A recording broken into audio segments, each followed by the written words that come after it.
Itu adalah satu klip yang menunjukkan bagaimana transisi profesionalisme kerja sosial di Malaysia yang akan kita bincangkan sebentar saja lagi.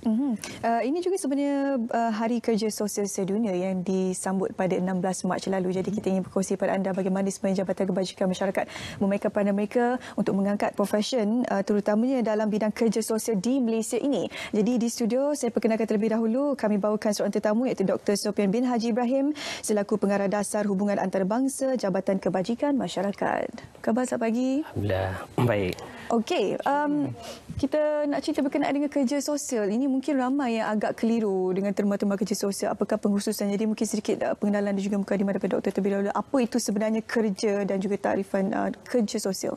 Okey, bismillahirrahmanirrahim. Assalamualaikum warahmatullahi wabarakatuh. Terima kasih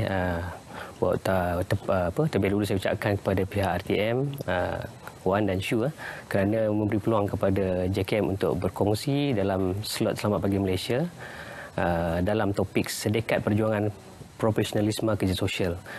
Mungkin ramai yang kurang faham tentang kerja sosial ni. Kerja sosial sebenarnya adalah satu aktiviti yang dijalankan oleh seorang pekerja sosial profesional yang telah terlatih dalam bidang kerja sosial untuk membantu meningkatkan kesejahteraan dan kefungsian sosial individu, keluarga, komuniti dan masyarakat secara keseluruhan. Dan mereka ni diajar dengan pendekatan kaedah-kaedah yang berteraskan kerja kes, contohnya kerja komuniti, kerja kumpulan. Mereka juga dilatih dalam konteks merangka dasar-dasar yang sesuai untuk klien, membuat kajian-kajian yang memberikan signifikan kepada pembangunan klien contohnya.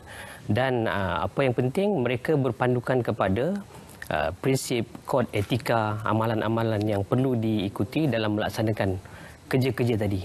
Itulah secara ringkas tentang kerja, apa itu kerja sosial. Sebab apa masyarakat ni dia faham bila kita cerita tentang kerja sosial, lagi-lagi di bawah JKM, ada orang ingat macam menjadi sukarelawan itu merupakan kerja sosial, buat kerja amal juga merupakan kerja sosial. Jadi perbezaannya macam mana untuk kita pisahkan antara profesionalisme kerja sosial ini dengan term-term yang saya sebutkan sebentar tadi, kerja amal dan sebagainya. Okey Wan, soalan yang baik.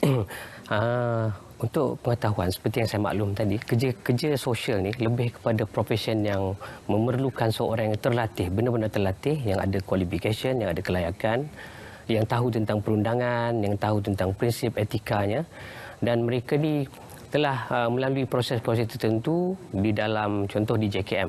Dia telah melalui kursus asas kerja sosial, contohnya dia telah mengambil kursus-kursus yang berkaitan dalam bidang kerja sosial.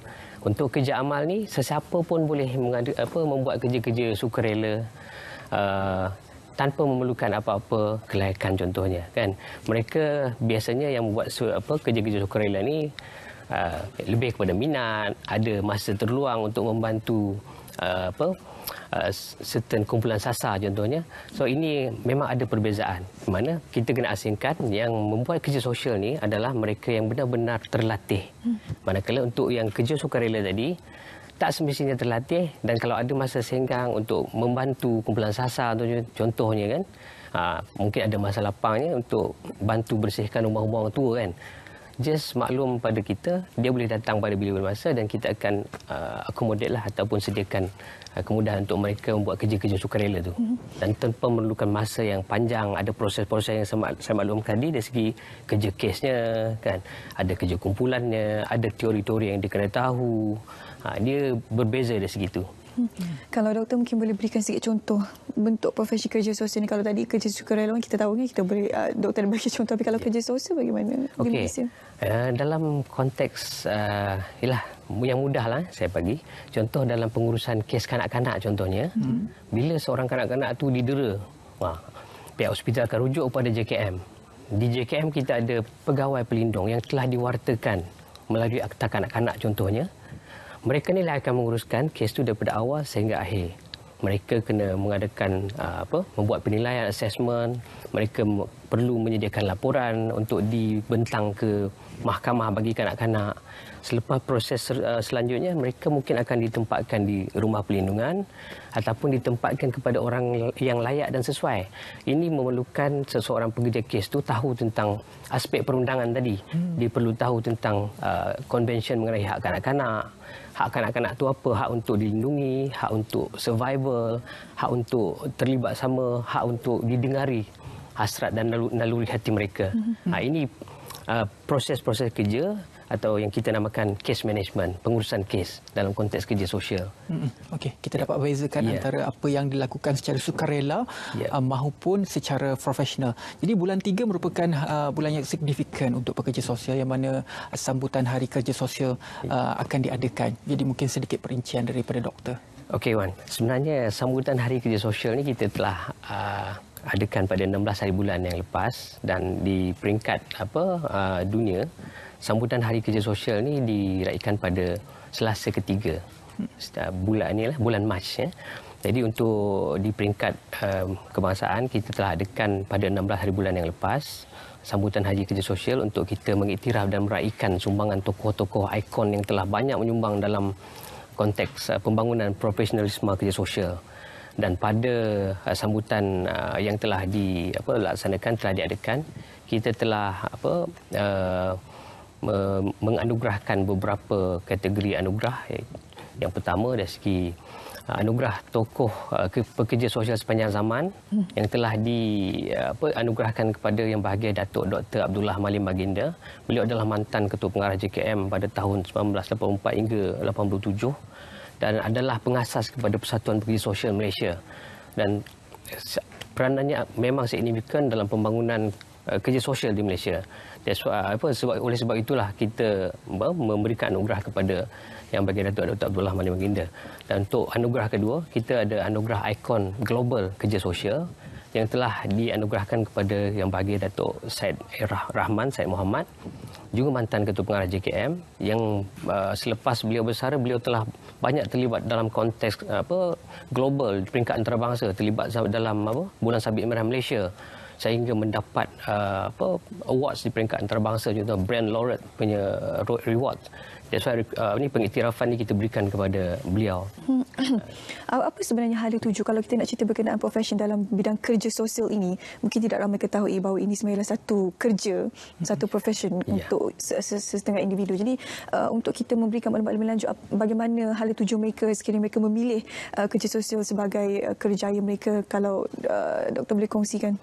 Okey, ini juga satu persoalan yang biasa bermain dalam masyarakat kita. Bila seseorang macam anak saya nak ambil bidang kerja sosial, apa kerja selepas tu? That's why bila kerajaan mengangkat martabat profesion kerja sosial menjadi satu profesion yang betul-betul diiktiraf, ini memberikan peluang kepada graduan-graduan kerja sosial ada hala tuju dalam konteks membantu masyarakat. Ya, dan inilah platformnya kerajaan memberikan berusaha untuk mengambil pelbagai inisiatif bagi mengangkat martabat profesion ini. Dengan insya-Allah kita akan ada perundangan yang berkaitan dengan kerja sosial untuk memberikan pelesenan pendaftaran yang secara tak langsung akan menyumbang pada pembangunan dan peningkatan kualiti perkhidmatan di JKM itu sendiri. Jadi kita imbas sikit semalam Yang Amat Berhormat Perdana Menteri telah pun mengumumkan pemerkasa ada beberapa inisiatif yang telah pun secara fokusnya memberi inisiatif kepada OKU dan juga ada beberapa lagi inisiatif di bawah JKM. Jadi mungkin pandangan doktor terhadap perkara ini. Okey Wan, terima kasih. Alhamdulillah bagi pihak JKM, kami merakamkan setinggi-tinggi penghargaan kepada Yang Amat Berhormat Perdana Menteri Tan Sri Muhyiddin Yassin atas pengumuman yang telah dilakukan semalam, yang mana ia memberikan gambaran bahawa kerajaan ini sangat prihatin terhadap golongan OKU, contohnya menaikkan had gaji maksimum daripada 1,200 ke 1,500 untuk penerima EPC, melayakkan seseorang OKU menerima EPC, dan mungkin lebih ramai akan mendapat manfaat hasil daripada pengumuman yang telah diumumkan semalam. Begitu juga dalam konteks MyStep pertambahan jawatan ke 2,500 orang.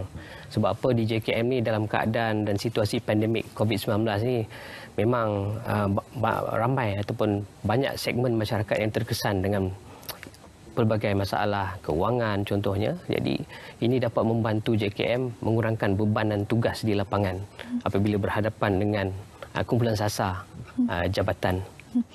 Selain apa yang diumumkan oleh Perdana Menteri semalam, antara perkara yang kita tidak boleh lari adalah berkenaan dengan pandemik COVID-19 yang kita sekarang ni sedang memerangi. Apabila kita bercerita berkenaan profesi kerja sosial ni, perkataan sosial itu maksudnya dia akan bertemu dengan individu yang lain setiap masa. Itulah kerja mereka.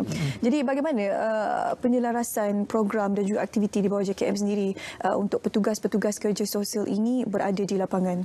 Okey, Syu, sebenarnya ini perlu di peringkat JKM sendiri perlu mengadaptasi dengan situasi atau norma baru. Dan melalui pendekatan yang kita gunakan dalam situasi pandemik ini, banyak mungkin perubahan-perubahan yang berlaku. Kita fokus kepada permohonan bantuan secara online contohnya. Untuk kerja-kerja lapangan, bila kita hendak berhadapan dengan kumpulan sasar, perlu ada satu garis panduan ataupun pematuhan kepada SOP yang telah ditetapkan oleh pihak berkuasa. Jadi semua perkara ini kita ambil kira di lapangan supaya penularan pandemik tidak berlaku, tidak berleluasa.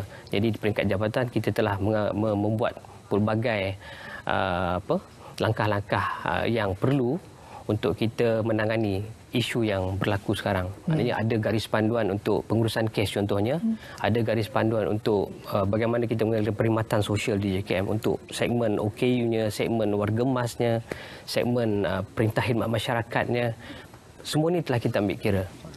Mungkin ada di kalangan kita yang baru sahaja dicerahkan dengan terma kerja sosial dengan apa yang telah pun dibezakan sebentar tadi. Mungkin untuk pengetahuan semua, kerja sosial ini secara rasminya telah wujud di Malaysia sejak tahun 1946 iaitu waktu zaman pemerintahan kerajaan British pada ketika itu.